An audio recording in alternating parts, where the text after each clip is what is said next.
Casey and the Sports Doctor here at the end of a long day at the Passing League. We got a chance to talk to and see a lot of people throwing the football, a lot of people catching the football, and it makes me wonder, who's the best high school quarterback to wide receiver combination that you've seen in the ECC? Yeah, you're talking a lot of good football players. You're talking about NFL players. You're talking about some big-time college football players.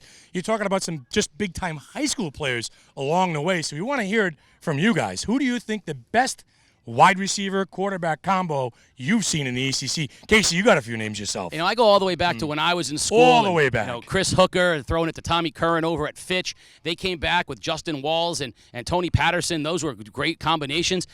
You know, there's a combination that goes unmentioned, though, over at Stonington. Colin Clancy and Blake Jensen, they threw about 200 balls to each other. About 180 catches 180 in 4 catches. years. That's amazing. And that's still the all-time record in the state for catches. So it's really hard to argue Clancy and Jensen.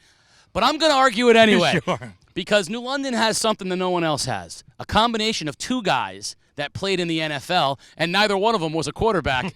We're talking, of course, about the law firm of Reed and Reed? the brothers Reed. Jordan Reed to David Reed. Of course, Jordan's still in the NFL as a tight end for the Redskins. David Reed, Utah wide receiver. Baltimore Ravens has a Super Bowl ring. Super Bowl ring, yeah. I asked the great Jimmy Bunicor, and he said, you rarely have to game plan for a wide receiver. He said you had to game plan for David Reed. He was that good.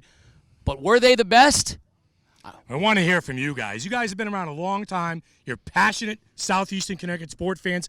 Who are the best quarterback wide receiver tandems that you've ever seen? Listen, last year, we saw Casey and the Sports Doctor over there. He threw it 40. I was running 50. Or the other way around. And dropped 30. Who's the best?